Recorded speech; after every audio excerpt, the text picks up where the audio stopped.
Welcome back to the Nobody Oxfordian channel. Thank you for watching. This is part 3 of the Catalogue of Honor for Edward Vere as the 17th Earl of Oxforde.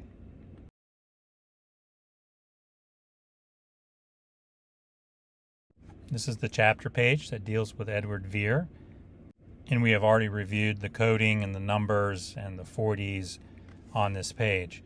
One thing we did not talk about and like to cover now is why he is Edward Vere, the 17th Earl of Oxforde, while everyone else is Devere, which I've already covered why, but the Earl of Oxford, not Oxforde.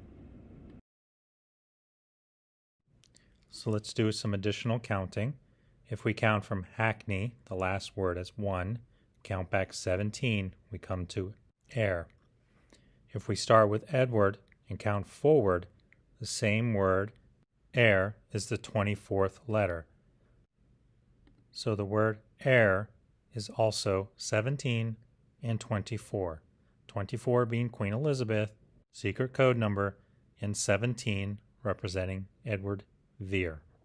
So what I think is Edward VII, as the son of Queen Elizabeth, the word heir lands on both their numbers.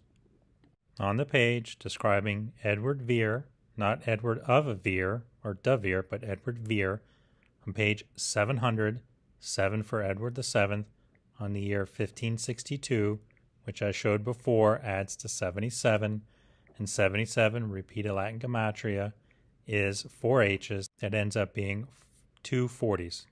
And the description is 40 words only.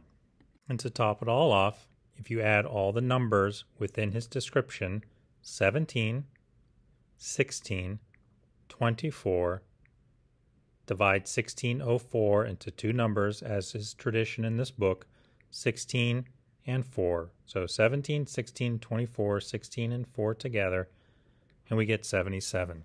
Again, 77 represents 2 40s. There's a lot of effort being put into this by the authors and writers and arrangers of these books. This is not coincidence. And also, if we add the individual numbers, so that would be 1 plus 7, plus 1 plus 6, plus 2 plus 4, and then add the individual numbers of 1604 together, we get 32. 32 in repeated Latin gematria is II, and II can be seen as 11, the starting blocks for the twice 11 brethren that John Anthony has been spearheading.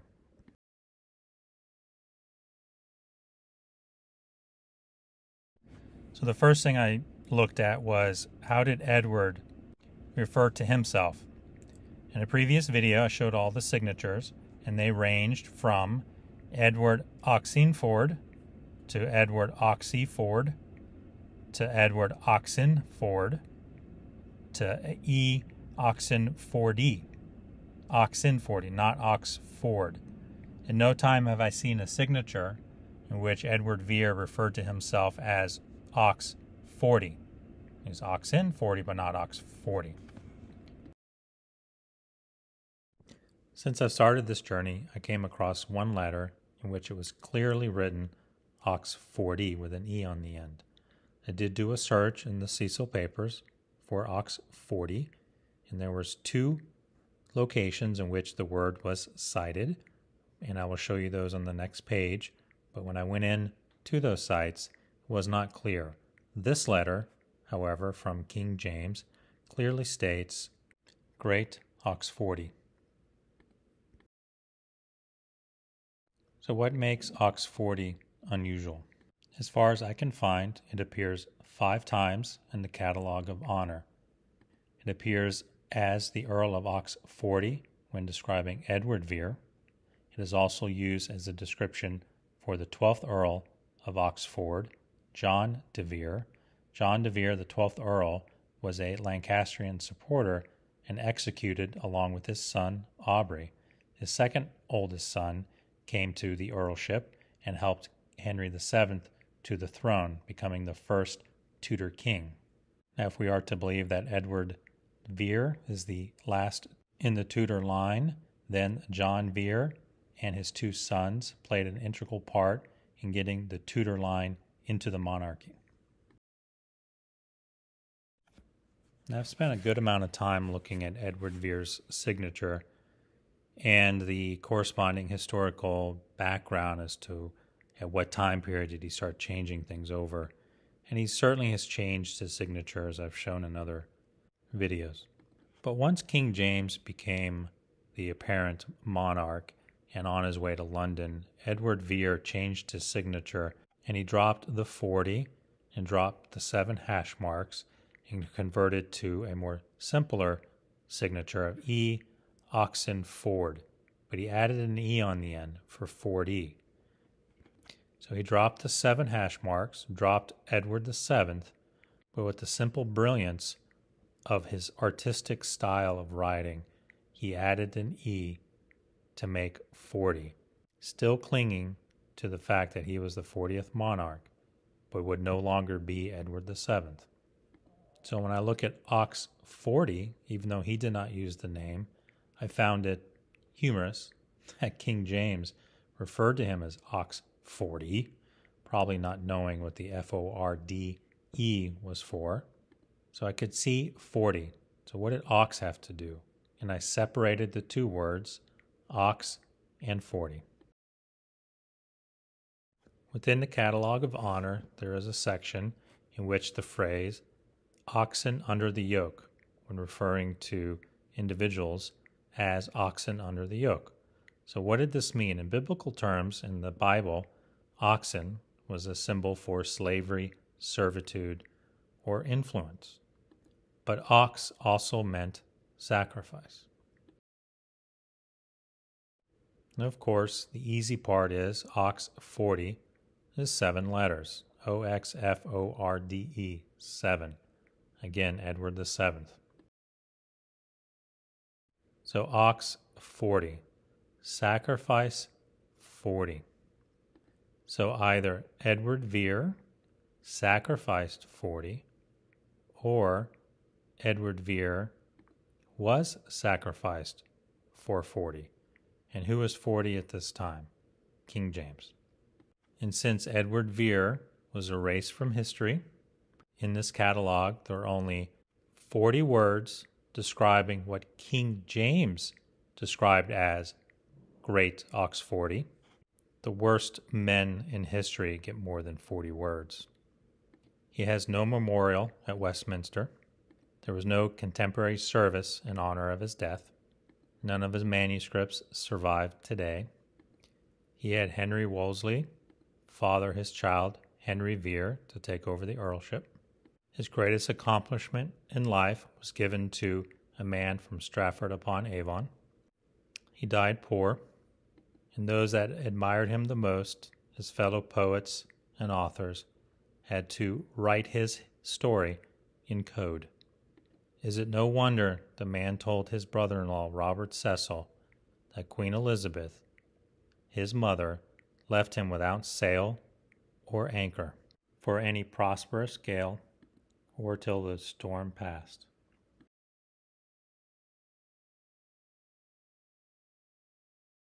So let's look at King James's letter.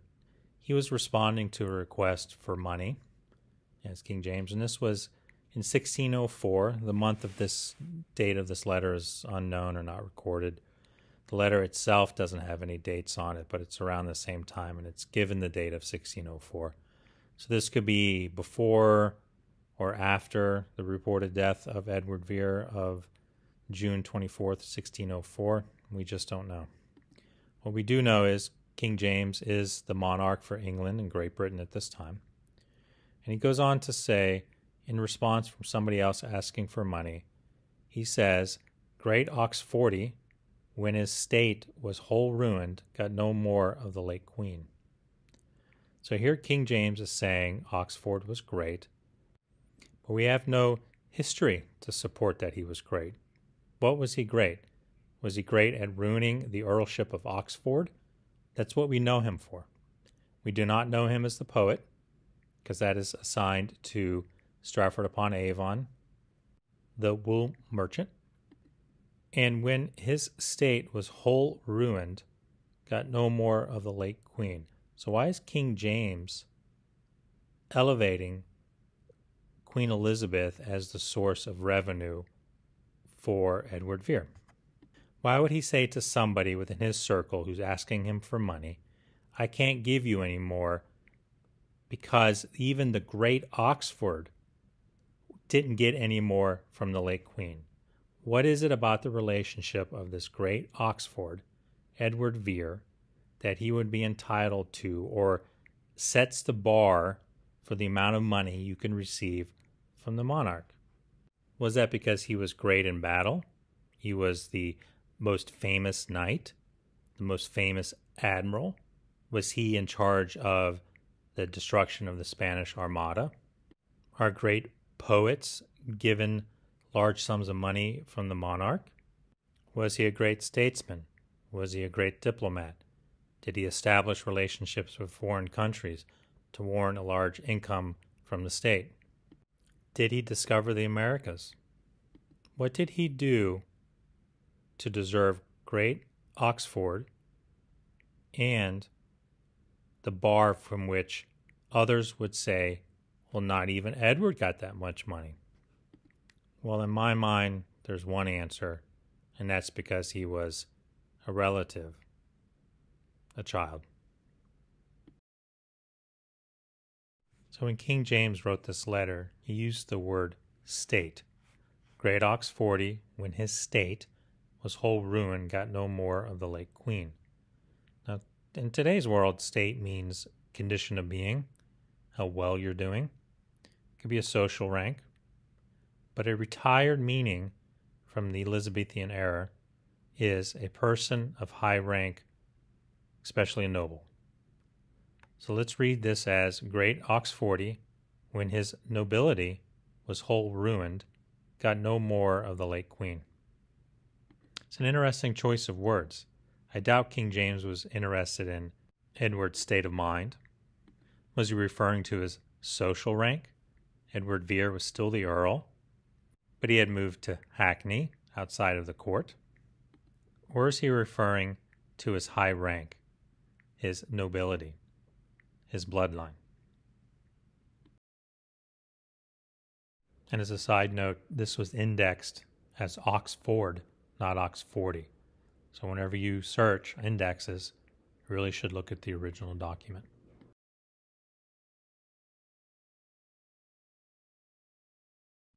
So I said to myself, all right, let's go look for Oxfordy. Since I haven't done that before, I typically search for Oxford or Oxenford or Edward Devere or Earl of Oxford. So I searched for Oxfordy in the Cecil papers. And I got two hits. One is in a letter from a gentleman to Robert Cecil from 1577. And then the other is the Privy Council notes. And the Privy Council notes were from the 1553 to 1554. So the letter from 1577 would put Edward at the age of 27. Could he have named himself the Oxfordy at that time? Perhaps. I don't think he was ready to sacrifice himself for 40. But in 1553, would he have? Of course not. He would have been 3, 4, 5 years old, and certainly not at that time. So anything in that Privy Council would have been, of course, referring to either the forest of Oxfordy, the town of Oxfordy, or the school of Oxford, or John Devere. So the right side is the screenshots of the search, Oxfordy, Oxforth, which I found interesting, and then Oxfordy.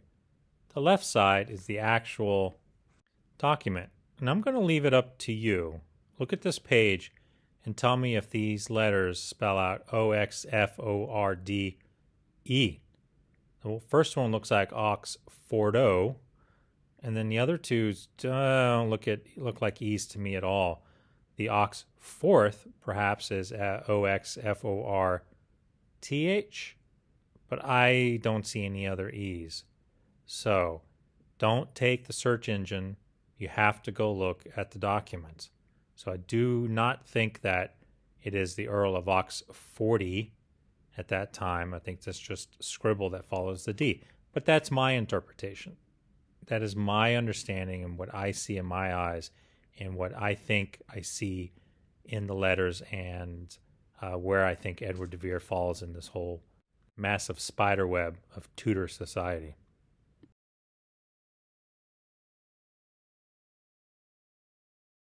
So the first page I'd like to start with is Hugh de Vere. And as you can see, I highlighted that Oxforde is the spelling for the Earl of Oxford. So on page 680, so if you add 8 and 6 together, you get 14. And 14 is not one of the numbers we are looking for. But I noticed that 68 is a product of 17 and 4. So you have 17, 4, then 0, 17, 40. Interesting how they chose that number. The other number on this page is the date, 1233. So if you add those numbers together, you get 9. And 9 is IX in Roman, and that is Jesus Christus. And I think this is confirmed with how they say in the year of grace, 1233. They have used grace in front of a date, but typically they will say in the 18 year of King Henry or whatever monarch. But as in tradition with this book, if you add the first 2 digits with the second 2 digits, 12 and 33, we get 46. 46 is YY, double Y in Latin gematria, and Y is 22.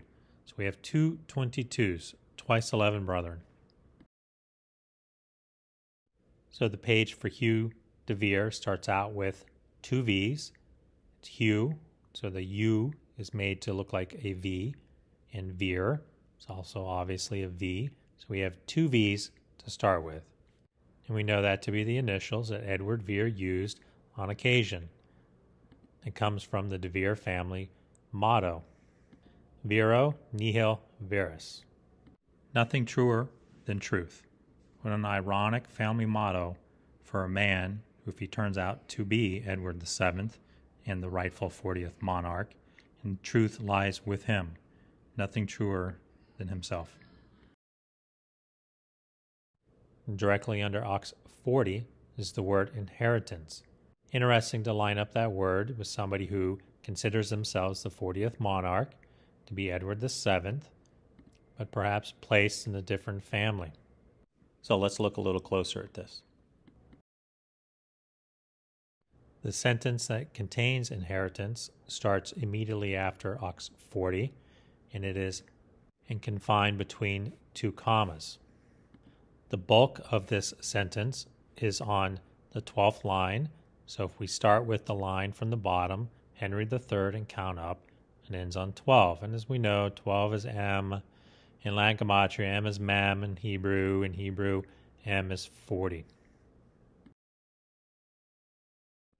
So if we continue counting, starting with the first word of the sentence following Oxforde, start with was, that's the first word, and count out to inheritance. It lands on 7. So ironic that Oxforde is underneath the word inheritance. We're discussing Edward VII. Edward Vere thought of himself as the 40th monarch, and the 7th word in the sentence for Edward VII is inheritance. What was his inheritance? Then you might say, well, it's inheritance of his father. Of course, Oxford inherited his father, John de Vere's earlship. However, let's count from Hugh. We count from Hugh, father's lands on 24. And do we have to say who 24 is? It's Queen Elizabeth. So the sentence says Oxforde, and Oxforde is 7 letters, 40.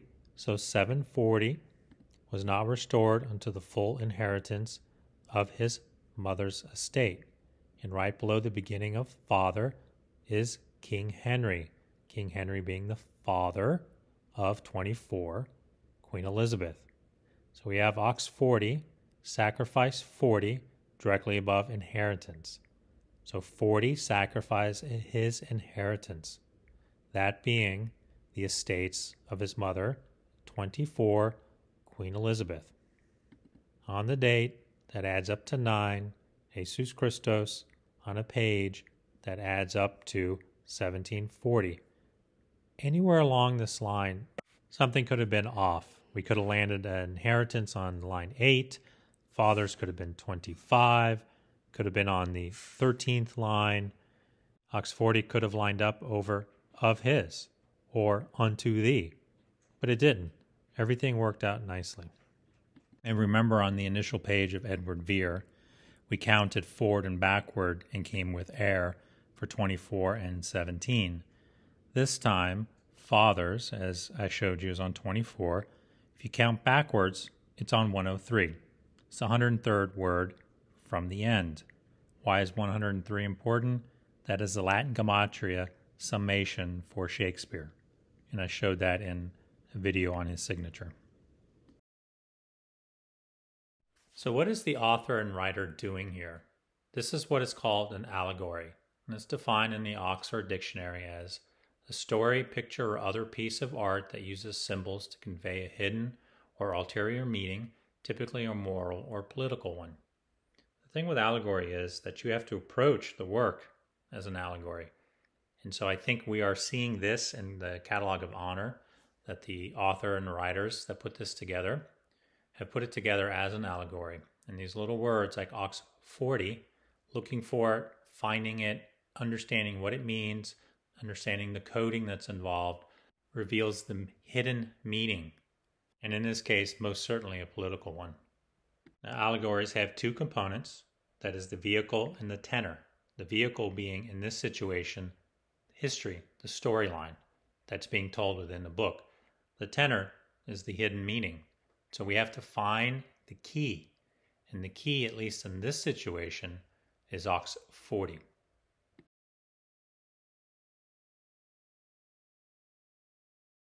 So the next one is Richard Devere, and we can see Oxforde at the bottom of the page, and the paragraph that contains it is 12 lines long and is located on the issue side under his wife, Alice. What is interesting is they completed her name, A-L-I-C-E, but they included the font as well, A. So we have two A's here. I'm going to provide the link for John Anthony's YouTube video here that goes over why we think two A's exist. It's thought to be the foundation for the twice 11 brethren, but it may also be two A's in repeated Latin gematria as 24, which is Queen Elizabeth. So if you go back to Edward de Vere's page, his opposite page, which is wives, the two Annes, remember one is actually supposed to be Elizabeth Trenton, but they list it as Anne. The two A's, I believe, is a representation of repeated gematria 24, which is Queen Elizabeth. And the paragraph that contains Oxforde is 12 lines long, starts with John and ends with John. We are on page 691. This one's interesting because it adds up to 16. And 16 would be the 16th Earl of Oxford, important player in Edward de Vere's life. But also 16 plus 1 is 70. 70 in repeated Latin gematria are 4 A's. That's 2 double A's, twice 11. So A's are 1 in gematria. So 2 1-1s, 2 11s, twice 11 brotherhood. But 2 A's in repeated Latin gematria is 24, as I said before. So this could also be 2 24s, 2 Queen Elizabeths. But I think it falls better in with twice 11 brethren. Here's a closer look at the Oxforde section. Immediately after Oxforde says, deceased without issue, received the said earldom in honor of Henry the Eighth as next heir male unto the said Earl John.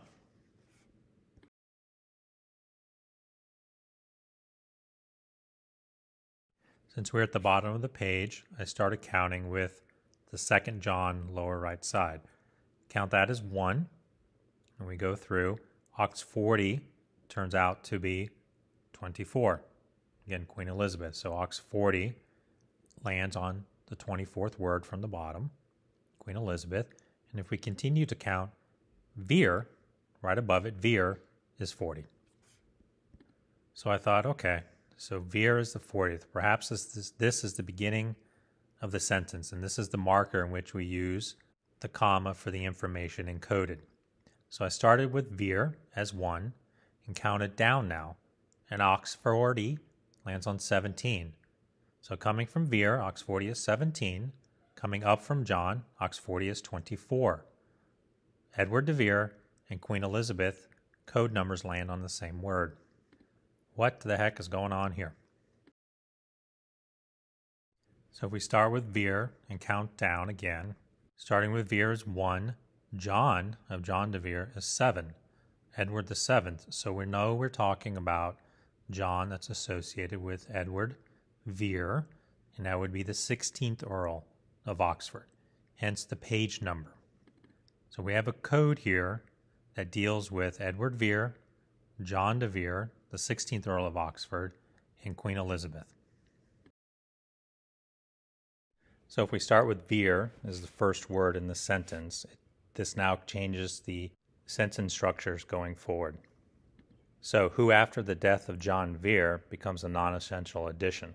So in order to understand where the sentence structure is going, we can remove that at this point. So we start with Vere, 4th of that name, Earl of Oxforde. Now, of course, knowing that Oxforde is on the 17th and 24th letter, saying 4th of that name, Earl of Oxforde, makes no sense. However, as John Anthony has shown us in the past of his videos, when looking at a TH, such as we see in 4th, that H sound in Hebrew is their 5th letter, but the 5th letter in Latin is E. So we can change the H for an E, and now we have 4T.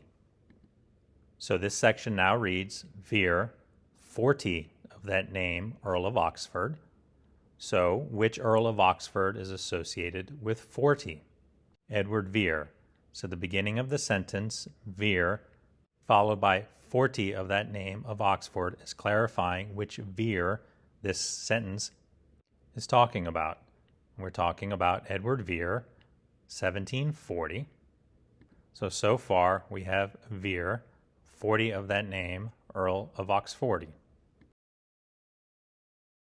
So now we can add back in that sentence that we removed. So now it would say Vere, 40 of that name, Earl of Oxford, who after the death of John Vere, deceasing without issue, which is in parentheses, received the said earldom in honor of Henry VIII as next heir male unto the said Earl John. So John Vere, if we count, starting with Vere as the 40th, we count the new sentence. John is 7, so we know that relates to Edward 7th. So this John de Vere is the 16th Earl of Oxford. So the sentence reads, Vere, 40th of that name, Earl of Oxford, who after the death of John de Vere, deceasing without issue, received the said earldom. So in these short few words, tied in with Oxforde, the author is telling us that our friend Edward Vere received the earldom after the death of John de Vere, 16th Earl of Oxford, because he died without issue. In honor of Henry VIII as the next heir male unto the said Earl John. The author and writer of this cannot change history.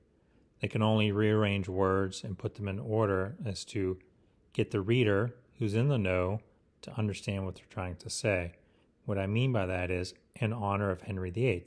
We don't know what it is that the reader and writer at the time would make of this sentence ending with honor of Henry VIII. Does he mean that he received the honor of Henry VIII in the sense of being named Edward after his Henry VIII's son, Edward VI, which we know historically to be the likely source of Edward de Vere's name? Or is the writer telling us that he is honoring Henry VIII by being a male tutor? So to sum up this Oxforde, it lands on the 17th and 24th word, depending on which direction you go. So Edward Vere, Queen Elizabeth, mother and son. Starts with Veer, the 40th word. That's where the sentence starts. And John Devere is identified as the 16th Earl of Oxford. So, to me, the sentence reads, Edward, after the death of John, who died without an heir, received the earldom from the monarch as the next male heir, as the earldom of Oxford. What an interesting way to hide a meaning. You don't know that Oxfordy is an indicator until you get to Edward Vere's page of only 40 words, and they call him Edward, Earl of Oxfordy. Then you go back and take a closer look at these areas where Oxfordy is used. And this indicates to us and starts to tell a story about Edward Vere. And in this situation, he was, after the death of John Devere, who died without issue, that's how he received his earldom from the monarch and became the next male heir of said earldom. And it explains why his half-sister sued him over the inheritance. She eventually lost, though. We know the lawsuit happened, but we have no details of the arguments. Isn't that a coincidence? Just like we know Thomas Seymour had an intimate relationship with Elizabeth before she was queen, he was then interrogated in the Tower and executed. And the interrogation notes exist, but they're scratched out. What a coincidence. So directly above Oxfordy is Vere, in italicized, and right below it is Henry. It's Henry VIII, which we know to be the father of Queen Elizabeth. Henry also means ruler. So we have Vere, Oxfordy, ruler together.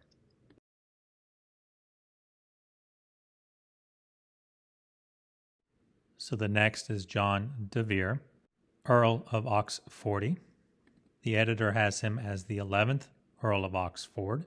However, he was actually the 12th. It is on page 692. Add those up to 17.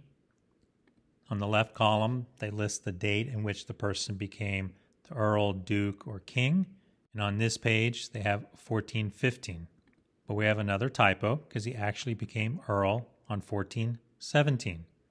1415, if you add the numbers together as we have in this book, first two numbers with the second two numbers, 14 with 15, we get 29. And as we know, 29 is a combination of 17th Earl of Oxford and 12, 12 being 40. What historically happened in the year 1415? The Battle of Angiocourt, which was glorified in Henry V, Part 4, Scene 3, which he said, And gentlemen in England, now abed, shall think themselves accursed they were not here. Oxfordy is the 12th word of the sentence. So again, we know that this Oxfordy is referring to our friend Edward Vere as 1240. And the word was, directly below, is the 17th word of the sentence. And I notice directly below the word son. And now we have a sentence, was son and successor unto Earl Richard. This one took me a little bit to figure out because I was thrown off by unto Earl Richard. Although the sentence, starting with was, to Richard, was 7 words long, I didn't understand what they meant with unto Earl Richard until I looked up unto. There are 2 archaic definitions. The first is to. So to the general reader, this would read, was son and successor to Earl Richard. But the second meaning means until. So those into the know that are looking for Oxfordy read this as was son and successor until Earl Richard. So, of course, Edward Vere was the son and successor until he became the Earl, and Richard.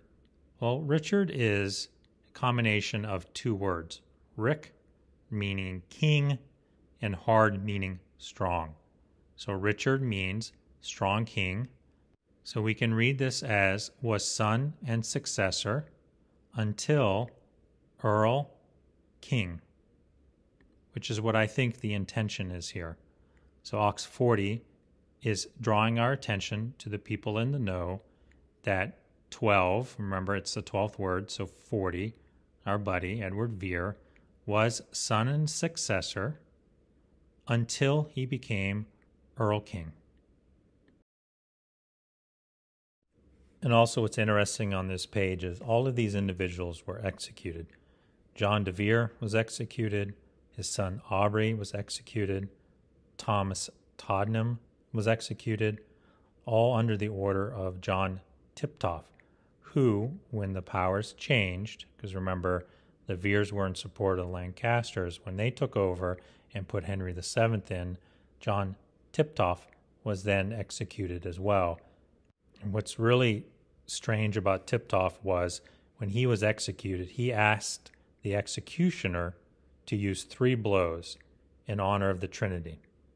So when Alexander Waugh talks about Trinity being important to these people, everything in 3s, this is verification that they are diehard.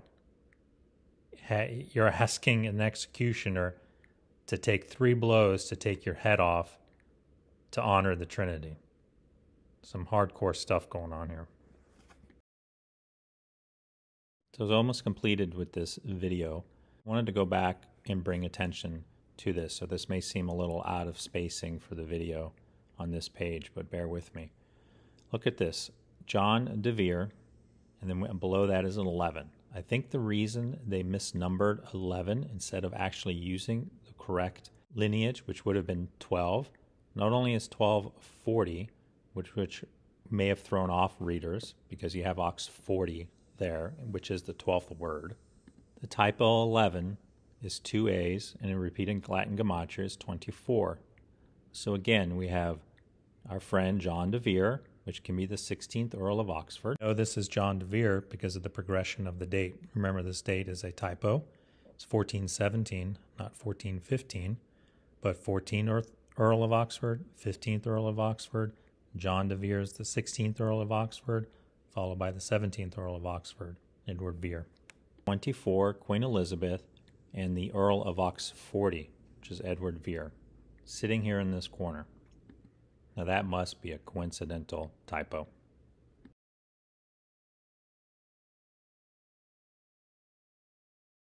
So although this is the first page that Oxforde appears, I saved it for last because this is the one that I'm having the most difficulty on. Had I started with it first, individuals would just tune it out and not wait and see what the others were. The others are easier to figure out. They are certainly a stronger message. This one, however, seems to be convoluted and I think really requires somebody who is in the know of the day-to-day intimacy of what was going on during that time and what some of these generic terms might reference to. But I'm going to present it anyways. Any help would be greatly appreciated. Here is the 4th location that I found Oxforde on. It is on page 12 for Edward the Elder. And 12, of course, is M. M is mem. Mem in Hebrew is 40. And it is located on the 19th line from the top. 19 is a combination of 7 for Edward the 7th and 12 for 40, so 740. Now Oxforde, or Sacrifice 40, is listed directly above King of Those. And King of Those is bold and italicized, just like Oxforde is. And then below that is sentences. And it's unusual that these sentences begin with commas, and they're very short and concise, and it goes all the way down to under his obeisance. So if we combine all this together, we have Oxforde, King of Those, which he shortly after joined, unto or until immediately after the death, whilst she yet lived. He so enlarged the bounds of his king under his obeisance. So if we were to think that this combination of sentences relates to Oxford in his current position, the last part, he so enlarged the bounds of the king. We are thinking that this is King James I. And so if we count from king, the first word of this combination of sentences, obeisance ends on 30, and 30 is King James's code number. However, the second sentence, which he shortly after joined unto, immediately after the death. So what is immediately after the death? The only thing I can think of is the death of Robert Devere, the Earl of Essex, during the Essex Rebellion in 1601, which was a rebellion to remove Robert Cecil from his influence in court. Southampton was charged and was potentially going to be executed as well. And I think this because of the sentence, he was whilst she yet lived. So Queen Elizabeth is still living, and it was immediately after the death, and who at this time died, and it was the Earl of Essex. And it's also been suggested that Edward Vere, after the Earl of Essex was executed, came around to King James being the next monarch. It's during this time that he started what I think was the correspondence under 40 with King James and the secret correspondence letters. So in conclusion, I think this allegory is telling us that Oxford, king of those in the rebellion, immediately after the death, and in this case Essex, he shortly joined to the cause of King James while Queen Elizabeth was still living, and by doing so he enlarged the bounds of his king, which is now King James, under Edward's obeisance. Obeisance meaning to acknowledge another's superiority or importance. That is on the 30th word of this sentence. So Edward Vere, king of those in the rebellion after they died, joined the cause for King James to be the king while Queen Elizabeth was alive, and in doing so made him from King of Scotland to King of Great Britain, giving up his birthright under his obeisance. But if you see something else in this page with Oxforde, please reach out to me. I would love to hear it. This one was the most difficult.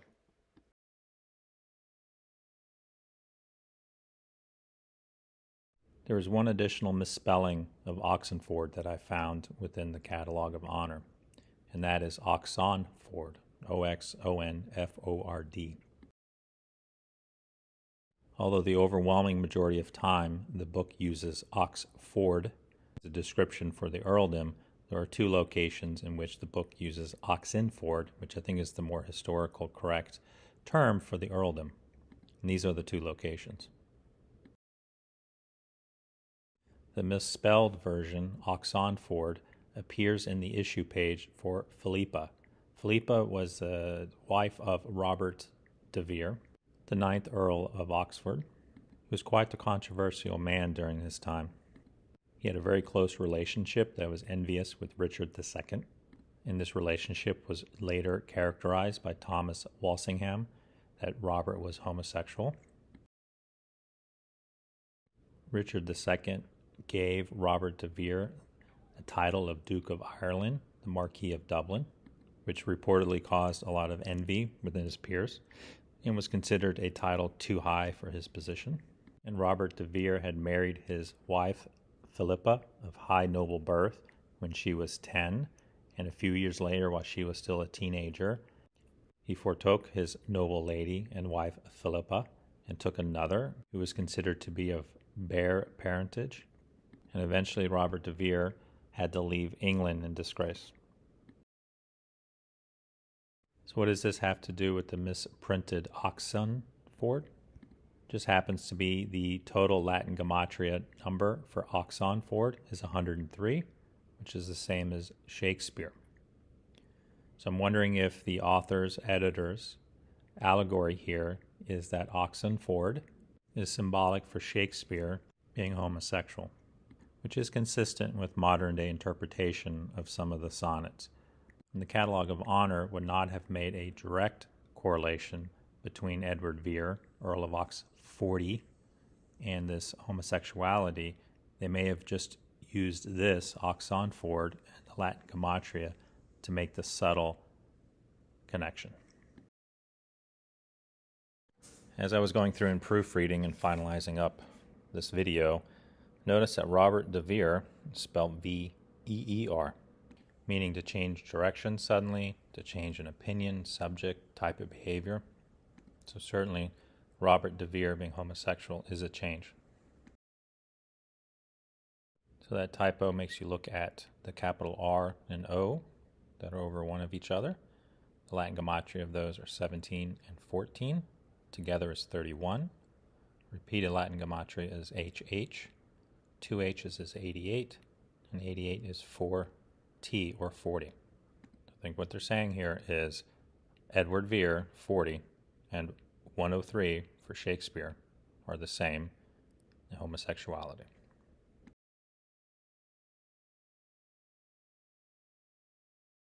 So what of Robert de Vere's page himself? Well, let's look at the date, 1370. In his tradition, if we add those two sets of digits together, 13 and 70 in this book, we get 83. It's a new number for us, but 83 in repeated Latin gematria is 4 O's. So why is that important? Because in Hamlet, when Hamlet is speaking to Horatio and dying, his last words are O-O, O-O, and he dies.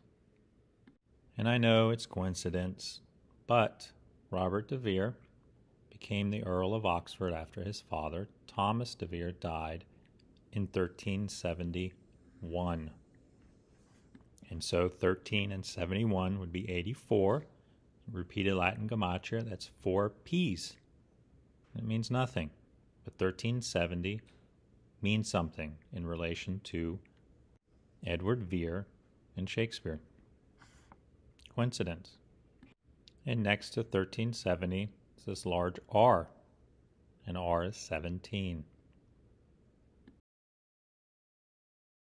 So let's do some counting. If we start with Philip at the bottom and count up, which seems to be the way this book works, from bottom to top, not always, but in most cases, the top line, or the first line of the description, is 24.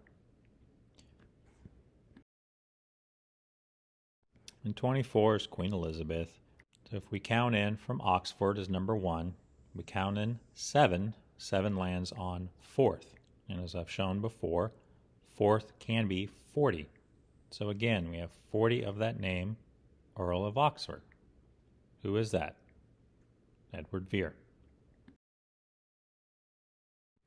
Another way to count this out is if we start with the last line, living, instead of just fill up the word, start with living, and count up 19, 19 being again 7 and 12, 7 Edward the 7th, 12 is 40. Come to this line, and at the end of the line, it says utterly unknown and. What's caught my eye is utterly unknown, 2 V's, double V, it's Edward Vere. It's his signature abbreviation. And I know it's coincidence that this lands like this and that we're just looking for things, but if you count the letters inward, starting with D, the second V is 17. So 17 letters, double V, utterly unknown, implying to us that Edward Vere, being the 40th monarch, Edward VII, was utterly unknown. There were a few people that knew. But I think any good typesetter would have moved the and to the next line. So if you look at this closely, unknown and are one word. They've squeezed it in to get the 17 letters for the double V. And would have fit better on the next line. There's plenty of spacing there.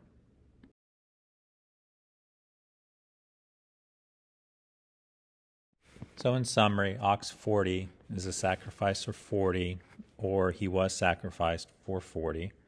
It appears 5 times. The first time a reader would have noticed it is on Edward Vere's homepage, page 700. And it appears on page 12, which is 40. And what I think they're saying is after the death of someone or something, but while Elizabeth was alive, he started supporting James I.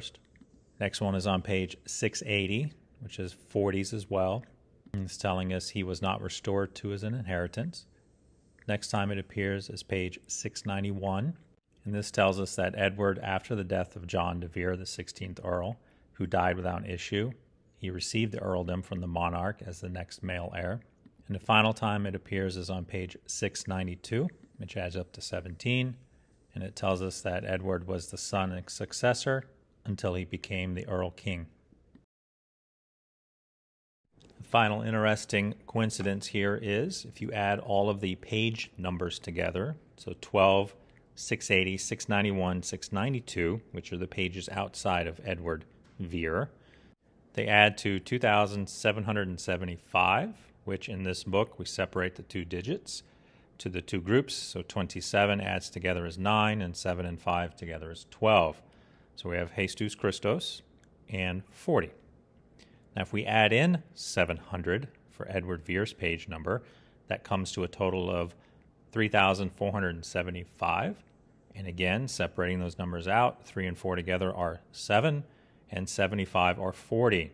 So all of these pages, numbers together, gives us 740. Edward Vere, 40, as we see in his signature. Thank you for watching. In the next video, I'm going to look for another art median that might be trying to tell us that Edward VII was the son of Queen Elizabeth. Then I'll return to the Catalogue of Honor after that, as there's more to tell. Thank you.